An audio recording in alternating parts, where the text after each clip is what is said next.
오늘 시편 90편 말씀을 통해서 말씀을 깨닫는 지혜와 응답받는 기도의 은총이 우리에게 넘치게 될 줄로 믿습니다. 오늘 이제 시편 제4번째 권, 제4권을 시작합니다. 90편부터 106편까지 17편의 시가 제4권으로 묶여져 있습니다. 시편은 5권으로 되어 있는데 그 5권이 모세 오경의 내용과 연결되어 있다라고 했습니다. 그래서 네 번째 책은 모세 오경 중에서 어떤 책의 내용과 비슷할까요? 바로 민수기입니다. 민수기는 광야 생활이죠.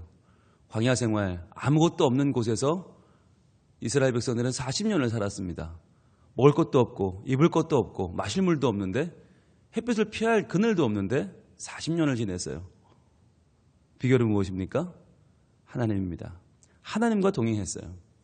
그래서 하나님과 동행하는 인생이 이 제4권의 주제입니다. 하나님과 동행하는 인생. 우리 인생만 놓고 보면 인생은 참 삭막하고요. 인생은 허무합니다. 그런데 이렇게 삭막하고 허무한 인생에 하나님이 함께 하시니까 전혀 다른 인생이 되고요. 전혀 다른 드라마가 펼쳐집니다. 오늘 하루 아침에 일어나면서 무슨 생각하셨습니까? 나의 하루, 나의 계획, 내가 만날 사람들, 내가 해야 될 일을 생각하면요. 눈을 안 뜨고 싶어요. 그냥 자고 싶어요. 또 오늘 그런데 하나님을 생각하면 달라요. 하나님이 과연 나에게 어떤 일을 행하실까? 과연 하나님이 어떤 오늘 또 복된 만남을 주실까? 오늘은 어떠한 은혜를 주실까? 생각하면서 하루를 시작하면 하루가 행복해요. 여러분, 우리 인생은요. 누구나 광야입니다. 누구나 하나님 없으면 삭막하고요. 하나님 없으면 허무합니다. 우리가 이번 시편 제4권을 통해서 그걸 다시 한번 확인할 수 있기를 바랍니다. 그래서 우리 인생이 정말 하나님 안에서 복되다. 하나님 안에서 의미 있다. 하나님 안에서 은혜롭다. 라고 하는 이 고백을 우리가 이제 17일에 걸쳐서 이제 보게 될 것입니다. 오늘 90편의 표제어가 참 재밌습니다. 표제어 읽어볼까요? 시작. 하나님의 사람 모세의 기도예요. 자, 시편에 수없이 많은 저자들이 있는데 그 가운데 90편만은 누구냐? 모세의 시편이다라고 하는 거예요. 자, 그러면 여기 제가 성경 퀴즈를 하나 드릴게요. 굉장히 어려운 퀴즈입니다. 아마 이거 맞추실 수 있는 분이 대한민국에 몇 분 없을 거예요. 자, 시편 가운데 가장 오래된 시편은 몇 편일까요? 시편의 원조죠. 시편의 원조 가장 오래된 시편은 어느 시편이죠? 그렇죠. 훌륭하십니다. 바로 맞추셨네요. 시편 90편입니다. 어떻게 하셨어요? 이렇게 어려운 걸. 자, 여러분, 시편에서 가장 오래된 시편이 뭐냐라고 물으면 우리 막막하죠. 그런데 저자를 알잖아요. 우리는 90편이 모세의 시편이다. 가장 오래됐죠. 다른 시편들은요, 다 다윗이나 다윗 시대 이후의 사람들이에요.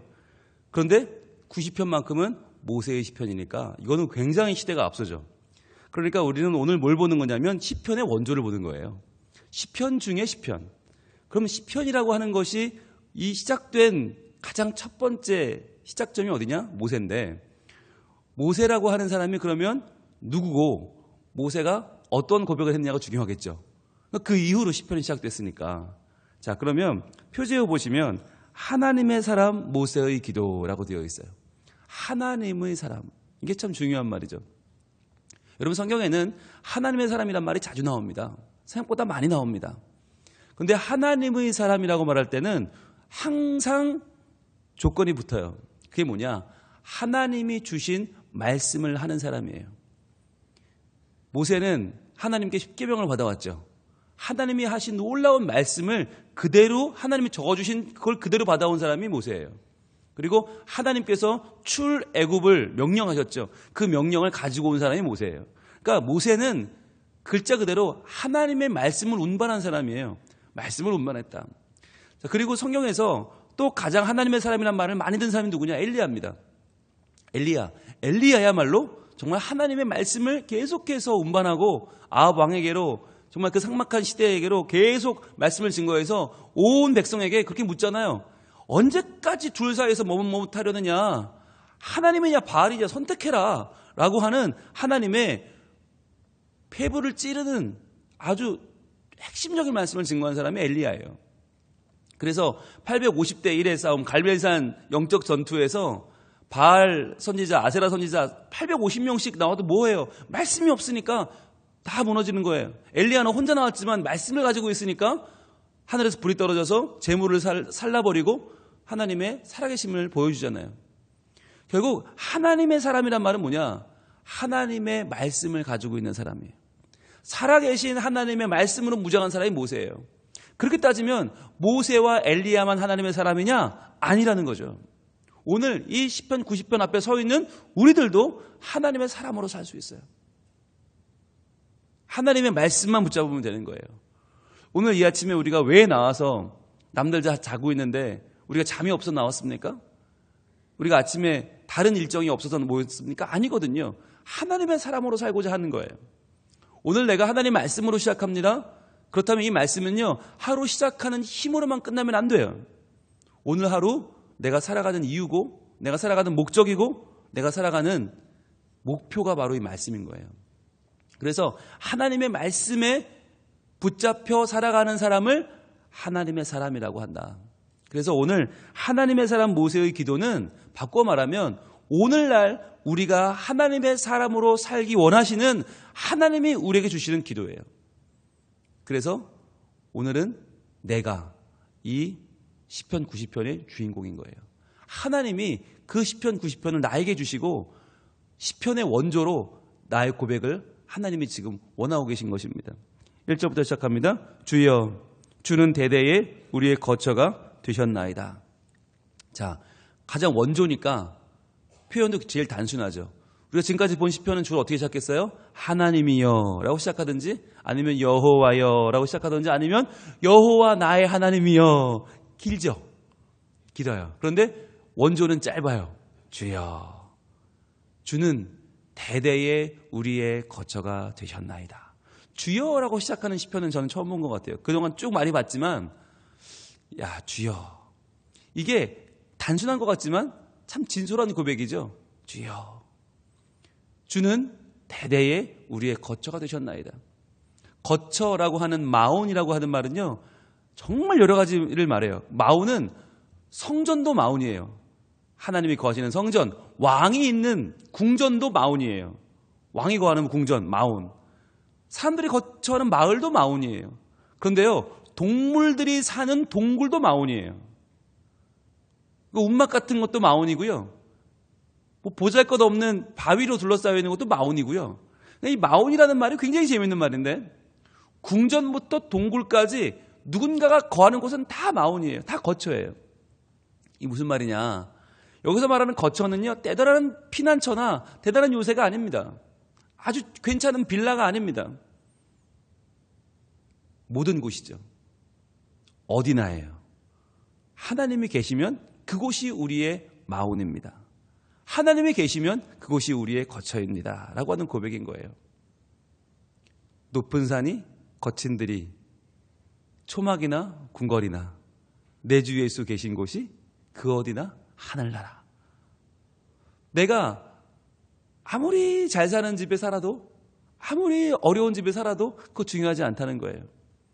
시편의 원조는 고백합니다. 하나님이 계신 곳이 우리의 마온입니다. 주께서 우리의 거처입니다.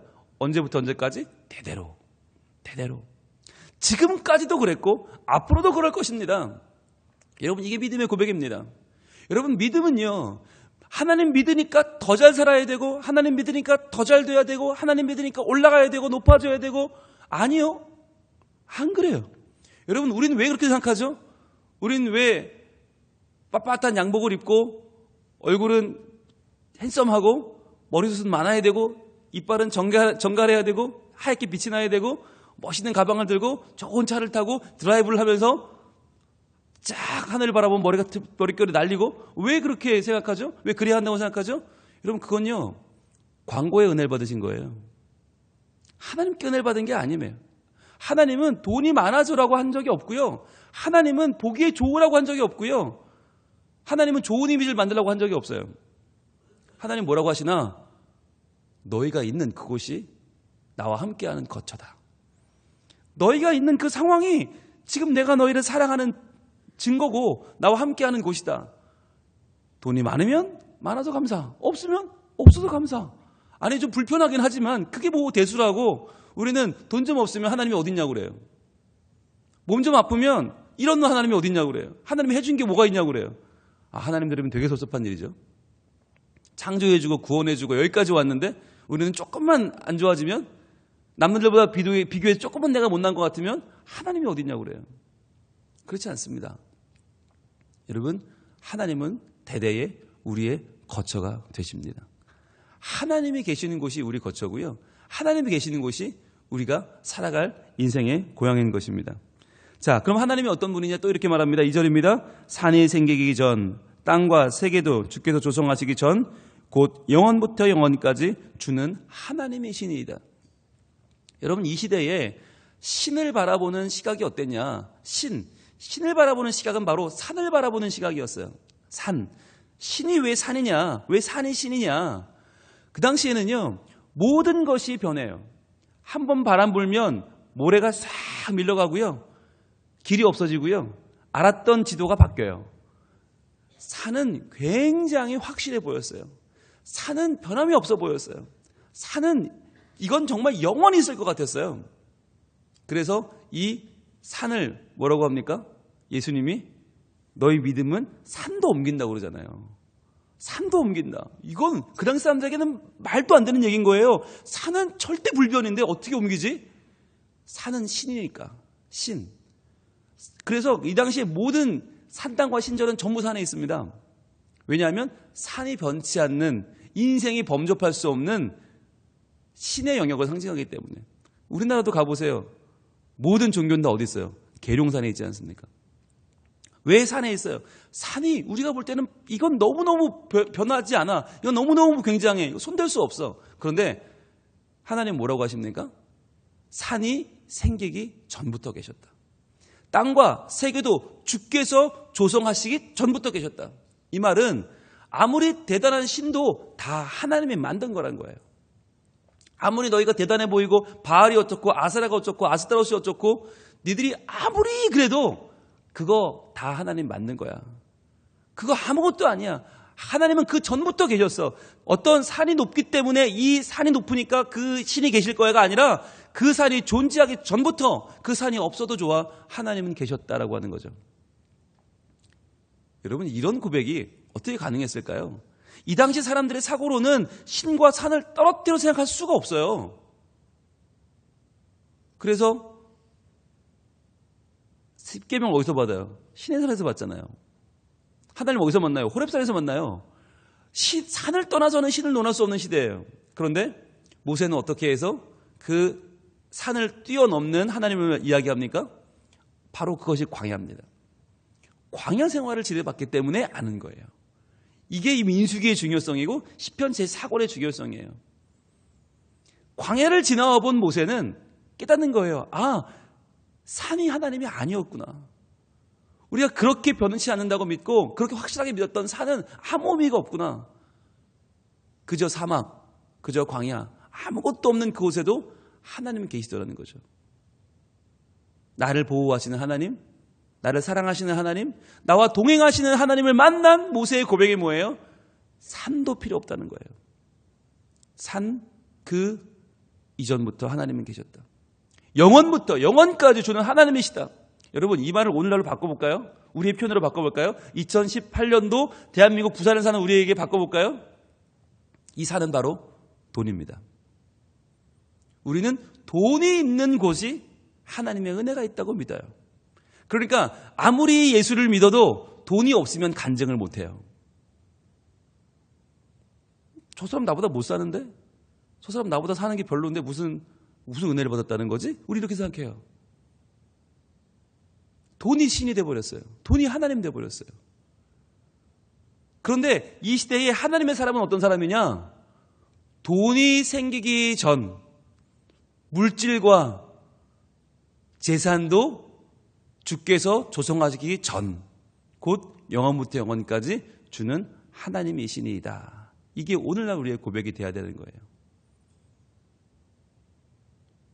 누가 믿음이 좋다 안 좋다를 우리는 그 사람이 돈을 얼마나 버느냐로 판단합니다. 돈을 많이 벌어야 은혜롭고 돈을 적게 벌면 은혜를 못 받은 것으로. 그래서 목사님들끼리 모이면 꼭 물어봅니다. 니네 교회 몇 명 모이냐? 니네 예산 1년에 얼마냐? 그걸로 그 목사님을 판단해요. 불행한 사태죠. 돈이 은혜가 아닌데, 사람 머릿수가 은혜가 아닌데 오늘날 그렇게 판단을 해요. 그래서 작은 교회 목사님들은 어디 가서 말을 못해요. 왜?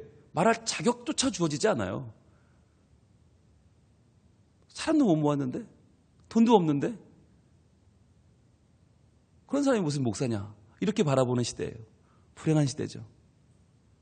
교회가 크면, 사람이 많이 모이면, 예산이 많으면 그런 사람에게 마이크가 주어져요. 한 말씀 하시지요. 그렇게 돼요. 그럼 뭐죠? 돈이 은혜를 상징하는 시대가 되었다는 거예요. 불행한 시대죠.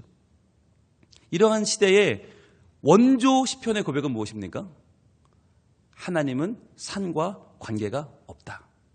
산이 생기기 전부터 하나님이시고 그 하나님은 영원부터 영원까지 하나님이시다. 아무리 이 세상에 산이라는 것은 있다가도 없고 없다가도 있지만 하나님은 영원히 하나님이다. 하나님은 돈과도 관계없고 하나님은 명예와도 관계없고 하나님은 이 세상의 어떤 영광보다도 근원적인 하나님이시다라고 하는 고백인 거예요. 제가 이 말씀을 왜 드릴까요? 새벽기도 나와서 기도하는 80%는 돈이잖아요. 그거 별로 중요하지 않습니다. 돈을 왜 많이 벌어야 됩니까? 돈 벌어야 병 낫잖아요. 돈 벌어야 애들 시집장가 보내잖아요. 돈 벌어야 노후가 안정되잖아요. 근데 과연 여러분, 우리의 노후 안정이 돈입니까? 이게 결정 안 되면요, 새벽기도 나오는 의미가 참 모호해집니다. 여러분, 우리의 노후는 하나님이십니다. 왜냐하면 하나님은요, 노후 안정 자금이 아니고요, 사후 안정 자금이세요. 노후가 중요한 게 아니에요. 사후가 더 중요해요. 이 땅에서 돈 하다가 하늘나라 가서 주님 만나고 무슨 얘기 하시려고 그래요? 사후가 훨씬 더 중요해요. 하나님이 훨씬 중요하다. 오늘 이 모세라고 하는 원조 하나님의 사람의 고백이 우리의 고백이 될 수 있기를 원합니다. 산도 있기 전 하나님은 나의 하나님, 돈이나 물질이나 명예나 그 어떤 것도 바꿀 수 없는 나의 하나님, 그 하나님에 대한 내 마음속 오늘 믿음의 결단이 있기를 원합니다. 그러면 이게 왜 중요하냐? 하나님이 이런 분이라는 게 왜 중요하냐? 3절 때문에 그래요. 3절 같이 읽습니다. 주께서 사람을 티끌로 돌아가게 하시고 말씀하시기를 너희 인생들은 돌아가라 하셨사오니. 자, 이거예요. 모세가요, 그래도 굉장한 삶을 살았어요. 위대한 삶을 살았습니다. 애굽, 그 당시에 초강대국의 수장인 바로를 1대1로 이겼어요. 그리고 그 백성을 데리고 수십만 명을 데리고 애굽을 빠져나왔어요. 이건 역사적으로 유례가 없는 일이에요. 그 어떤 민족도 애굽과 맞서 이긴 민족이 없고요, 애굽에서 빠져나온 백성이 없어요. 그 리더가 모세였잖아요. 아마 그 당시에 언론이 있었다면 전 세계 대서특필, 오늘날에 그 누구보다도 가장 강력한 지도자로 모세를 꼽았을걸요. 그런데 그랬던 모세가 가나안 땅에 들어가지 못했죠. 못 들어갔죠. 왜? 인생이었기 때문입니다. 모세는 하나님이 아니었어요. 모세가 그 백성을 이끈 게 아니었어요. 모세가 광야를 은혜로 채운 것이 아니었어요. 그래서 모세는 인생이었고, 인생은 인생을 뿌리라고 하는 아주 뼈저린 인생의 값진 교훈을 남기고 모세는 어디 묻혔는지도 몰라요. 자, 그러한 자기의 인생을 마감했던 모세가 고백하는 거예요. 하나님은 하나님이시고 우리는 티끌이다. 우리는 인생일 뿐 아무것도 아니다. 주께서 사람을 티끌로 돌아가게 하셨다. 아무리 대단해 보이지, 굉장히 보이지, 나조차도 하나님은 티끌로 돌아가게 하셨다. 말씀하시기를 너희 인생은 돌아가라. 이게 인간이라는 거예요. 그 대단해 보이는 모세도 하나님은 나를 티끌로 돌아가라 하셨고 나는 돌아갔다는 거예요. 끝났다. 아무것도 아니다. 인생을 바라보지 마라. 인생을 기대하지 마라. 인생이 대단한 것인 것처럼 마치 내가 잘 돼야, 그래야 모든 것이 순리대로 맞는 것처럼 생각하지 마라. 인생은 티끌이다.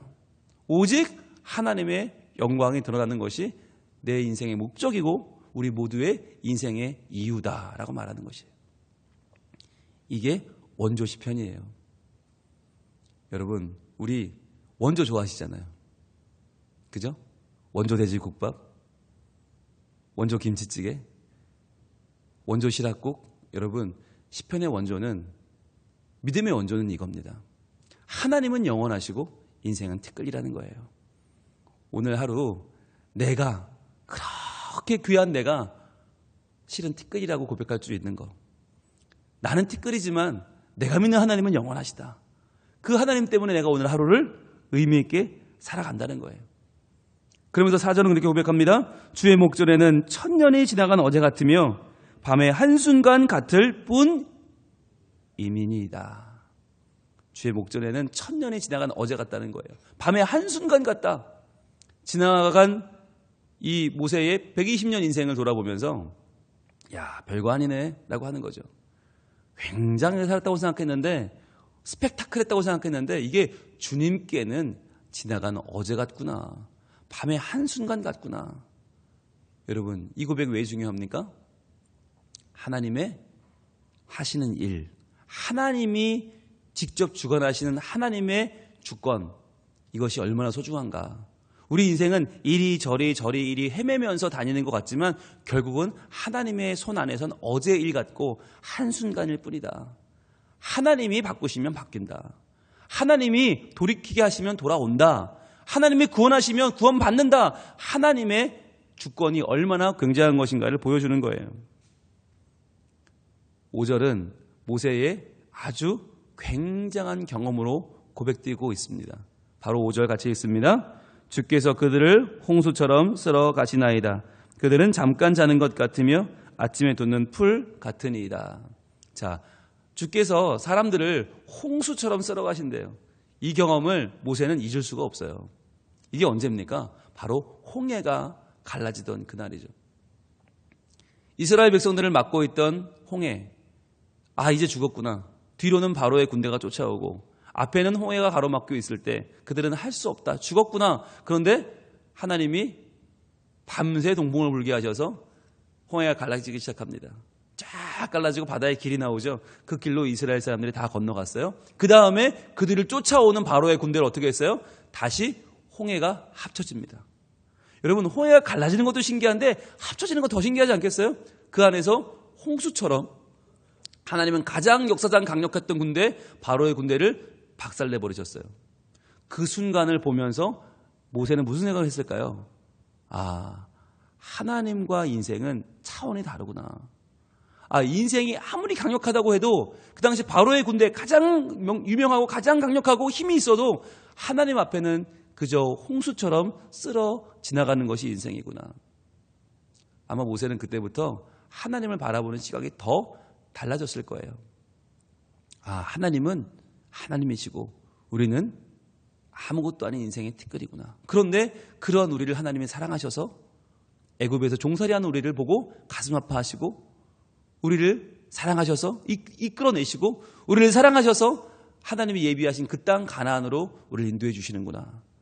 이게 얼마나 와닿았는지 이 기억을 지금 모세는 버릴 수가 없는 거예요. 그래서 인생은 뭐냐?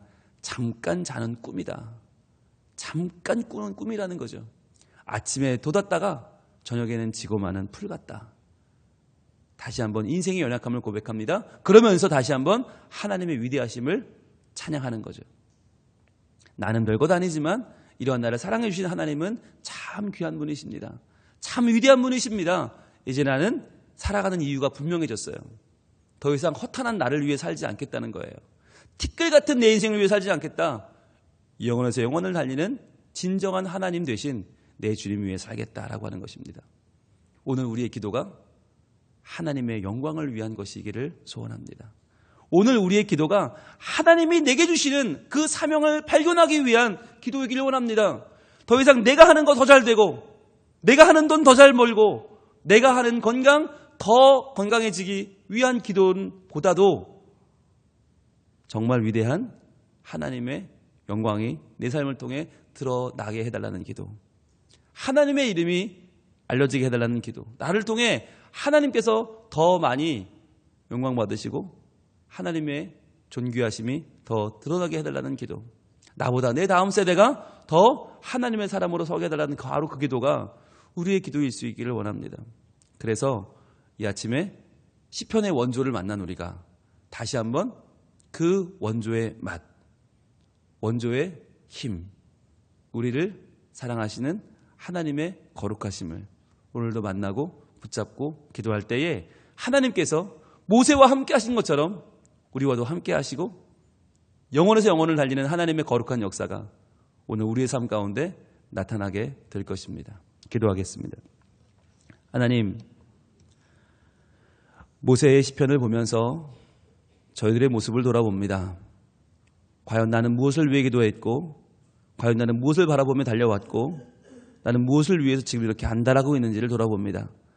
주님, 티끌 같은 인생이 영원에서 영원을 달리는 저 산보다도 귀한 하나님을 과연 어떻게 바라보고 살아왔는지 주님, 이 시간 다시 한번 우리의 모습을 돌아보고 회개하고 저희들 하나님을 붙잡기를 원합니다. 주여, 내 삶을 통하여 영광받아 주시옵소서. 주여, 오늘 나의 찬양을 통하여, 나의 고백을 통하여, 나의 삶을 통하여 하나님이 드러나 보여주기를 원합니다. 주님의 영광을 선포하게 하시고 찬양하게 하시고 내 삶을 통하여 하나님 더욱 영광 받으시는 거룩한 하나님의 자녀의 삶을 살게 하여 주옵소서. 주여, 우리의 오늘 하루를 붙잡아 주옵소서. 우리는 연약합니다. 흔들릴 수밖에 없습니다. 또 우리는 우리의 욕심과 우리의 사리사욕에 눈멀어 살아갑니다. 주여, 말씀을 주었사오니 이 말씀을 맡은 자로, 이 말씀을 받은 자로, 말씀을 이루는 자로 살게 하여 주옵소서. 하나님의 사람으로 오늘 살게 하여 주시옵소서. 예수님 이름으로 기도합니다. 아멘.